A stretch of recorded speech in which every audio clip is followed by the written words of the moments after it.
We aren't 12 minutes into the show, and we're already talking about smoking grass in the KPEL studio. Well, that means it is Winging It Wednesday today. All right, our panel is with us this morning, and Stafford, Warren, and Carol as well. Good morning to you guys. Good morning.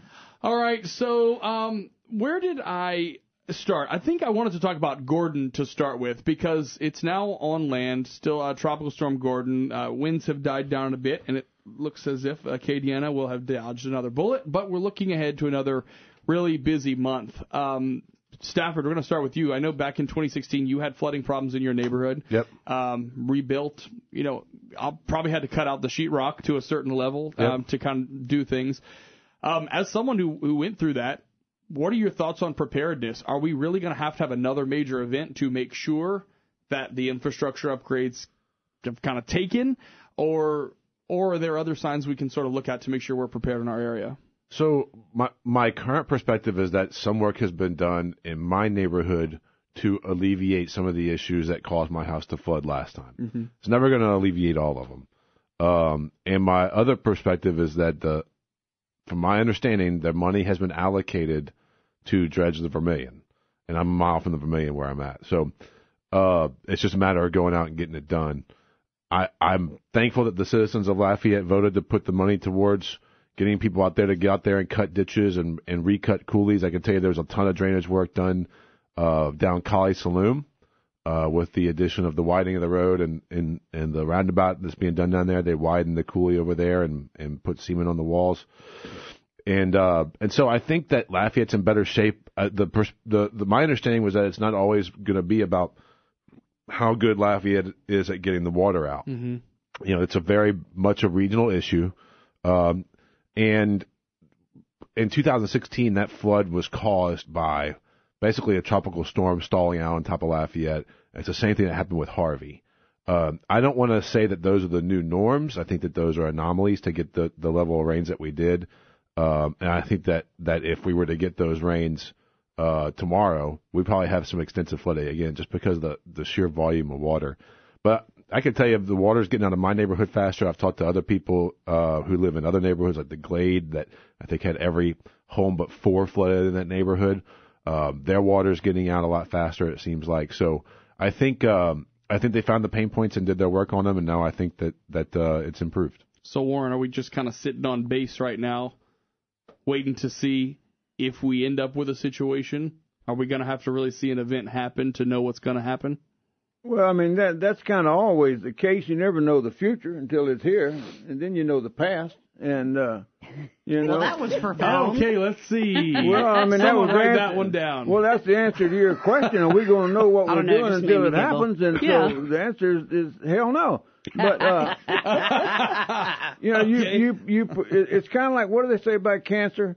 Hope for the best, but prepare for the worst. Yeah. And that's kind of what we do with the flood situation, although sometimes we don't prepare for anything. But I do agree that it is a regional problem, is that most of our problem, it's the law of physics. Water's going to start backing up to where it's your most restriction. And so you got to start getting rid of those places first, and then you have to have drainage, and it's got to have some place to go. What happens when you get these anomalies that Stafford's talking about, like the big tidal surges that comes in from hurricanes that will like wiped out Holly Beach and the Galveston area and all that? How the hell you prepare for a 40-foot wave? You leave, and that's about it. But we had one out in Carencro, which was about a little old 5 or 6 mile diameter, where it was just like the old 45 phonograph records. The clouds just got stacked on top of each other, and when one would rain out, the next one would fall down, and then 10 minutes later it was another. And we had something like 17 inches of rain in like 8 or 9 hours. And there was just this one area that really flooded, and that was when it came within about a half inch of getting in our house. But, those kind of things, I don't think you can prepare to a certain point, but you never know whether your preparation is enough until the tragedy happens. And so, but we still got a lot of work we need to do. The Vermilion River, and I agree with the regional plan, which a lot of them are trying to come up with. And so, So, Carol, it was probably the most buried part of the council meeting about a month ago whenever the vote was made to send, quote-unquote, deconsolidation to go to the voters. That night, we did have the drainage people in there who actually, it was funny. It was sort of like a side part that we didn't know we were going to get an update on, which identified 77 different streams and areas. Some of them were coulees that are going to be cleared out. Is that just always going to be a work in progress? Well, of course. And Mr. Dave Dixon, who's been on my show, the Ross Report, heard Monday through Friday from 2 to 4 p.m. Talk about a plug. He's really drilled down into this, and he is one of the believers in that we've got to dredge the Vermilion River. Now, I have other engineers call and say, you understand that's not going to do anything because then it's got to drain different. Well, it's got to be regional, yes. The Acadiana Planning Commission, I think, has been in on this situation. I think they through one entity, I think it was through the state, the first $25 million, and then they have more coming in from the federal government. But in terms of a local, you can go on to projects.lafayette.la.gov, and they have all of the projects listed there that they're working on. I think they said something like 27 projects that they're working on, and it'll give you a status update on it. It's too complicated for anybody to really drill down into on a show like this. With 27 projects, they said they're 100% on budget and on schedule. So you can actually see some of the projects in progress, and you can check out each one individually. They have them listed. You can check their progress individually. But I have some good news because a recent report that I got from Steve Moore, he's an economist, a very, very well-respected economist, drilled down into all this thing about global warming and the effect, blah, blah. The recent report is that even though our economy grew by 4%, we reduced our carbon emissions by 0.5%, which was the most of any country in the world, period, end of story. And that's without the Paris Protocol, the Kyoto Protocol, the Paris Accords, and that we didn't do any carbon tax, we didn't do swaps, we didn't do derivatives, we didn't do any of that stuff. But we got our pollution down. The biggest polluter is China. And where's the world going to crack down on China? Then India. Where are they going to crack down on them? No, they're not going to go after them because they don't have any money to share with the rest of the world, as the United States does. So anyway, that's the good news. We are, and in terms of our mercury, we're down, way, way down in that. So. All right, we move on to talk about the SCOTUS hearing that started yesterday. Well, I'll say it was the day of opening remarks and maybe about 7 minutes or so of Kavanaugh. A little bit more than that. But our own senator, the freshman senator, which they love to call him, sitting on that board, once again taking center stage. Senator Kennedy will get our panelists' reactions, thoughts on how things are going to go starting today. 7:20 now at News Talk 96.5 KPEL. Well, clearly Warren is salt. Yeah. Carol is pepper. Well, what does that make Stafford? In. Okay. Salt and pepper. I don't know. In. For naughty. Anyway. By nature. By nature. 7:23 now.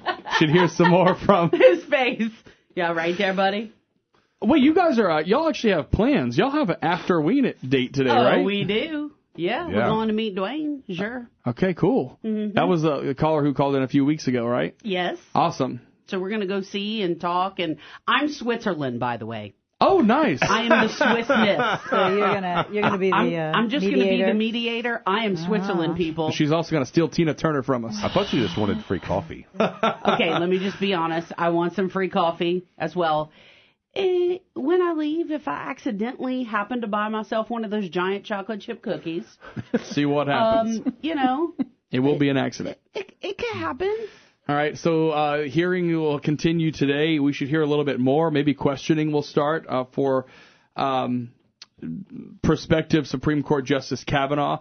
Yesterday it went on a really long time, the opening remarks, and it probably would have even taken a couple hours less. I would say if you tallied up all the interruptions that happened throughout the whole time, it might have taken like 2 hours less. But as Barney and I were talking about earlier, they have to keep those doors open for people to come in and out. Otherwise, if they close the doors, it becomes executive session, and the cameras have to be turned off too. So it's interesting. Yesterday, Warren, we'll start with you. Our own Senator Kennedy got involved in the questioning and was one of the people who was perturbed by the protesters. I thought it was very interesting because several of the Democrats as well, who these protesters were fighting alongside, in theory, were just as annoyed. At which point, when Pat Leahy actually said, "I sure hope you're not in law school because every law professor is watching this right now." And you don't deserve to be in here. It was a lot of interruptions, but we'll start with you. Your thoughts on how things go and where do you think we're going to go next? Well, I hope the man gets approved. That these things just become a outrageous circus. And going back 100 years ago, when Robert Bork was nominated, and the Democrats and all that, they came up with their favorite term of they borked the nomination and wound up getting Kennedy. I was talking to a district judge who later on became member of the First District Court of Appeals in Louisiana, and I asked him, I said, if you were in the Senate, would you vote yes or no for Bork? And he starts giving, no, don't get me in. I said, would you vote yes or no? And he said, I'd vote for him. Give you a simple answer. He said, but let me tell you something. He said, if I was a judge going before that deal, he said, you're not supposed to tell them what your personal feelings are and all this and that. He said, hell, I'd tell them what I thought they wanted to hear if I wanted the job. Just a glorified interview, right? Yeah, and that, that for God's sakes, coming in, wanting 100,000 documents and such stuff as that, like, why don't you just ask for the Bible written in original Greek? You're not going to read it anyway. And that you're going to let your staffers kind of peruse it a little or whatever, and you're still going to say, well, the man's not qualified, he's this, he's that, so let's just get the show on the road and get it over with and move on. Kind of move on. So one of the things I mentioned was Kennedy, who just has his own way with words, and really called out kind of the political nature of it. He In more words, trust me, I could go on for hours about what he had to say, but he kind of said, look, the Republicans shouldn't say he should sail through just because he was nominated by a Republican. At the same time, the Democrats shouldn't say he shouldn't go through just because he was nominated by a Republican.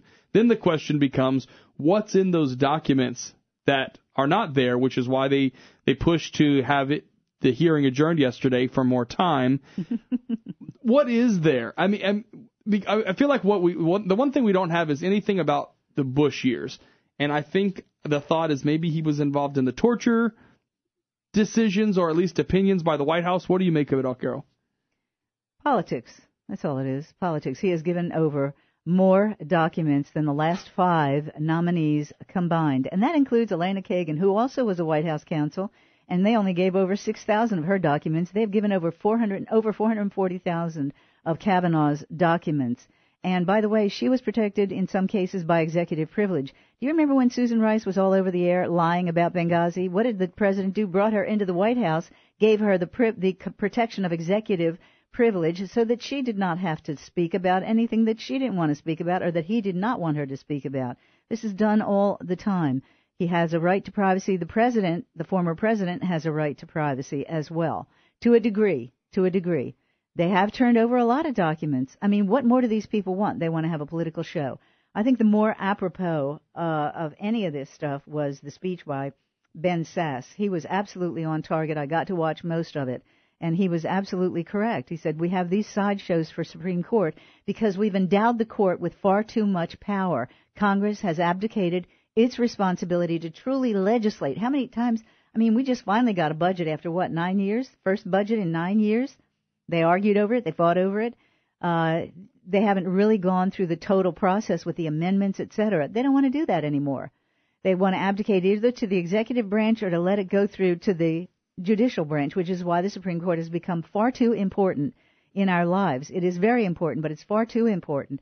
There still is a Congress that should be doing its job, and Ben Sasse was right on target. So, Stafford, she brings up a point in talking about where the responsibility lies. If you put everything and all the decisions and all the weight on the Supreme Court, they have a lifetime appointment. Voters can never decide they've had enough of them. Yeah. Isn't it in the senator's best interest to not have that? Because it even seemed like from what was happening, whether it was Booker or Kamala Harris or Kennedy or any of the Republicans, if you just isolated what they were saying and their positions on this, I promise you their voters were happy with what they said. Whether or not it seemed cohesive or made sense or anything, we talk about approval ratings for Congress as a whole versus the average approval rating of a congressman in their district.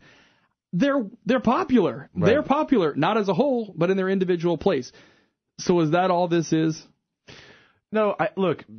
My understanding is that there's some concern from the liberals on the judicial panel that Brett Kavanaugh may have been involved in justifying the use of torture in Iraq and Afghanistan and in the war on terror, which is a wholly un-American idea. And there was also concern that he felt that that Brett Kavanaugh gave too much power to the president. That being said, they don't have the documents to really view it. And the majority of what I heard from the liberals on the panel yesterday, with the exception of a couple, was that, hey, we're not saying no to him. We just kind of want to see everything before we say yes. And asked, why are we, because it is moving at a faster pace than it typically is. And there's a reason for that. The reason is that there's a good potential that you could have a different chair of the Judicial Committee after November. You could have this blue wave if it goes as far as everybody says it might go. They may lose control, and in that case, I don't think Brett Kavanaugh has a chance of getting through because he was vetted by a group that's considered very, very to the right of right. I think Brett Kavanaugh is a good guy. I think he's a good father. I think that he would probably make a good justice on the Supreme Court. My concern is, we lost the swing vote. We lost somebody who it seemed like had a pretty good keel about things, even though he managed to make some decisions that I still really disagree with it. I hope that we could find somebody to go on the Supreme Court that would get rid of Citizens United and kind of get some of these money out of politics and return the power back to the individual instead of the corporations. So I think that this is going to kind of continue. I think some of the protests were really well thought out and entertaining, and it's their right to do it. So I want to just come back around one more time because the question that I have, too, is, Kavanaugh obviously has all the legal chops and experience to, when you hold him up against other nominees who have gone on to be confirmed. Is the biggest speed bump from him just the fact that it was Trump who nominated him? If it was any other Democrat, any other Republican, say, I don't know, Romney ended up being the nominee or Ted Cruz is president, do you think he is just getting that because not necessarily Trump as a person, but the fact that Trump could end up being under criminal investigation? Well, first of all, they've all been vetted. The ones that were on Trump's list were vetted by multiple organizations, including, I believe, the American Bar Association, which is not known to be far right. The Federalist Society is strictly down the middle in terms of constitutional issues. The problem is that Trump nominated him. That's pretty clear. And most of the Democrats have already said, we're not voting for this guy no matter what. You have a few swing votes in states that Trump won big. Heidi Heitkamp and Joe Manchin and Joe Donnelly. So we'll see what happens with them. But I think even if there's a blue wave, I don't believe that the Senate, anybody predicts that the Senate's going to be taken over by the Democrats. It would definitely be the House. It would be the more probable. But most of these appointments go through the Senate approval. Okay. All right, guys. Very interesting stuff. Warren, you want to wrap this one up for us? Yeah, talking about the role of Congress, which Sass brought up, that it's so true. That Congress has abdicated everything that they're supposed to do. They're supposed to declare war. They haven't done that since 1942 or 41, and that they refuse to take a stand on anything that they really need to be working on, and they try to throw everything over to the court. We'll let them decide it, because they don't have to stand for re-election and all that kind of such stuff.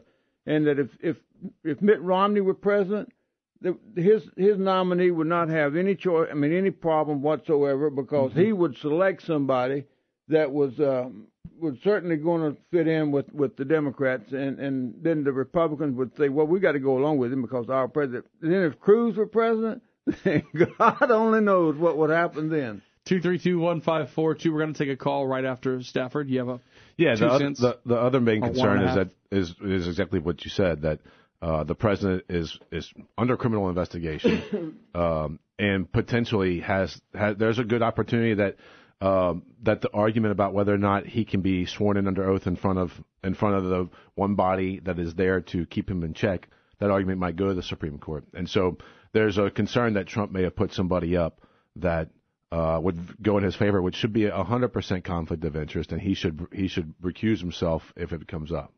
All right, let's go to the phones at 232-1542. Why would he do that? Elena Kagan and Sonia Sotomayor have not recused themselves from anything in which they were personally involved before they were appointed to the Supreme Court. That's what we call precedent. That is factually correct. All right, go ahead, caller. You're on with Wingin' It Wednesday. Go ahead with your comment.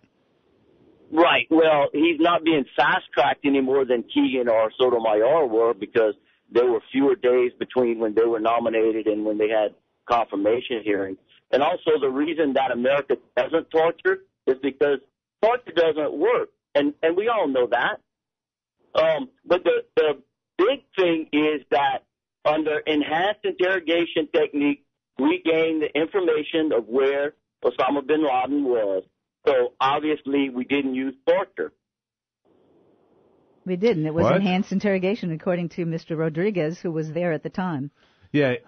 Again, waterboarding is torture, and if you're not willing to say that, that's on you. But and we as a country shouldn't stand for that. 7:36. Wingin' It Wednesday continues after this. All right, 7:42. So we got a question during the break, and it's a great one. We dove into it a little bit more. The question was regarding Sotomayor and Elena Kagan, two Obama-era appointees that came on, and Carol made the assertion that they did not recuse themselves from conflict of interest. But I am seeing that she recused herself from Obamacare, the Obamacare debate, Kagan specifically, and I'm not seeing anywhere else where it seemed that there was one. Carol, I'll let you elaborate. Well, Investors Business Daily does have a story here. The president's former Solicitor General may have been knee-deep organizing legal defense of Obamacare. Maybe that's why she was picked for the Supreme Court that will determine its constitutionality. Great news is Kagan recused herself on an Obamacare discussion. Don't know about that. It's right the here. Vote? What about the vote? On So Wednesday, the basically activist watchdog group Judicial Watch announced it has obtained though? There was more than one documents. issue. So the comment was just that, hey, Stafford sees something one way, Carol sees it another way, and coming back to it, which is actually true. They deal with a ton of opinions. It'll take way more time than this 30 seconds to figure out which is which, but I'm happy to do it and post it on KPEL965.com when I can look and see what they recused themselves from. It wasn't just Kagan, it was Sotomayor, too. We'll look at those two. Hey, thanks for the call. We appreciate it. Person. I want to talk about an op-ed yesterday that appeared in the Advertiser and I believe in the Advocate as well from State Attorney General Jeff Landry to bring the conversation back local and talking about some lawsuits that have come up in different parts of the country, especially targeted towards energy companies. He calls them nuisance lawsuits and is worried that Louisiana could be kind of the next place that people really, go towards these things in the current climate that we're in politically. Carol, your thoughts? Where is this kind of on the stove? Back burner, front burner issue? And how soon could this be a problem if it is going to be a problem? Well, two liberal judges have already struck down these kinds of lawsuits in California and New York, so that's the good news there. But they are, I think the Attorney General is right. Just the threat of lawsuits hanging over your head really does harm the industry. So it is a very legitimate concern, I believe. We have this with lawsuits in Louisiana right now. We're facing the loss of a great deal of our energy industry. They won't come back. They don't want to deal with the lawsuits the way they have hanging over their heads here in Louisiana. It is hurting us by every measure. Just about everybody who talks about it agrees that it's hurting energy development here. We are seeing some activity out in the Gulf, but that's got to do with cost as well. So there are a number of issues facing us, but lawsuits don't help. Lawsuits do not help. I will say this, too. We also have a company that's trying to form from the folks over in Baton Rouge who is desperately trying to get into the energy industry here in Lafayette, and that is what is going to be the Barnhard Group. So anyway, just a little annotation on that. Stafford, your thoughts on this and the Attorney General's op-ed? I really don't have too much of an opinion on it. I don't see. I watched Logo's presentation on legacy lawsuits years ago, and didn't feel that they were an issue. Still don't feel that they're much of an issue. But it's one of the issues that I'll say there's potential for me to be wrong on, and I'm willing to have more discussion about it. I just don't know of a situation where Jeff Landry hasn't done anything to enhance his chances to run for governor. So I think this is part of it. Maybe it's genuine. Maybe it's, another thing to browbeat our current governor over. Who knows? But either way, I mean, that's his role, right? So it's his right to go out and protect the state. Warren. One quick statement about Senator Kennedy a while ago when you said he had some kind of a way with words and all that. That's just that elitist Vanderbilt education that he has. To the Attorney General and the nuisance lawsuits things, it's all about money, and it's all about propping up the attorneys. Both sides like it. The attorneys working for the energy companies like it because they get paid to go in there and defend this stuff. The plaintiff attorneys like it because then, they're going to settle most of these things. But if the real issue is that you have a problem with the oil and gas companies affecting the environment or any of this other stuff, then hell, put a big tax on the gasoline. California's got a problem with that. Put an $8 a gallon tax on gasoline. And then let's see how long the state of California survives. I don't want to say that too much because some of these states will do it, and then the other ones say, well, if California and New Jersey did it, then by God, we got to do it too. And but if that's if you want to solve your problem, you think that's the problem, then go ahead and do something like that where you've got tons of money coming in. You're going to have tons of money coming in for a few weeks, and then you're going to have, what did Ross Perot said, that giant sucking sound when people are moving out or the jobs are going south of the border or whatever. If you really think that's a big problem, then go ahead. Put your tax on there, because the oil company's not going to pay the tax, are they? No, it's the consumers who are going to pay it. But anyway, it's still the same old thing. It's just about money, and it's just about screaming and hollering. I agree with what Daniel Patrick Monahan said. We used to celebrate people who can get things done. We now celebrate people who can stop things from getting done. 7:48 here at Wingin' It Wednesday, and coming up, we're going to talk about another book released, third major book about life in the White House. Apparently, all the interviews, are most of them from what we heard, were allowed to be taped, including one conversation that happened with the president himself. And this is a book by journalist Bob Woodward. We'll talk about that next. What does it mean? Is it insight? Or is it, as some people say, an insight into a year ago, and things maybe have leveled off now? We'll get some insight from our panelists coming up. 7:49 at Acadiana's Morning News. 7:51 now at News Talk 96.5. KPEL, the wine is already open. We're going to be talking about it. He's drinking a lot of it? It's not poured into glasses yet, but I wanted to make sure I had the strength in my hand after the medication I took this morning to open the wine. But I'm happy to tell you, my wine open in hand. The medication was shape. to open your eyeball. They say if you start drinking before noon, you have a problem. It's before 8 a.m. Yeah, I carry a Louisiana driver's license, so nothing's out of the question. Let's be honest. Okay. Hilarious. I grew up about 15 miles away from Bourbon Street, so, it's in the blood, I guess. All right, I want to talk about this new book. It's called Fear. Bob Woodward worked on this book. The thing that is standing out to me, even so far today, which is different, it seems, than the Michael Wolff book. Look, as soon as Michael Wolff, who was a society writer for, I think, the New Yorker or the Atlantic, one of those papers, who wrote Fire and Fury that everyone was gaga over if you hated Trump. This is a little bit of a different situation, I think, just because of the person who wrote it to start with. But also, when leaks started coming out of this book, or I guess the Washington Post published an excerpt or something, I haven't seen him. He hasn't jumped in front of any camera to say, I'm going to, Michael Wolff, he was on 30 shows in 2 days. The book doesn't officially come out till next week. Of course, it's the #1 bestseller. I think people are intrigued about anything that you say is behind the scenes. But then, of course, there will be the debate over how real is it? Is it current? Or are these people who worked there before? We hear it's current and former employees. Stafford, we'll start with you. Do you have the opinion that the shock value is gone? I think people realize that things are going on differently than they ever have before. Is the shock value gone, or is it just kind of a voyeuristic kind of look into what might be going on at the White House? I don't think the shock value is gone. I think that people have had to come to terms that Trump's biggest fans like he was right when he said he could murder somebody in Times Square and they wouldn't care. I mean, it's a cult following. It's tribal politics, right? So look, I find it, and we've been here before. I find it very ironic that a 2-time Pulitzer-winning prize, who pretty much has had none of his stuff debunked and who helped take down Nixon, is now writing a book where we see some people in the conservative party acting like Nixonian Republicans were doing back towards the end of Nixon's time in office as well. So the book, I thought it was rich that he laid out this long thing of what John Kelly said, right? John Kelly said he's got the aptitude of a 5th grader and a couple other things, right? And John Kelly's response was I never called him an idiot. And look, the perspective for a lot of people is that John Kelly has the toughest job in America.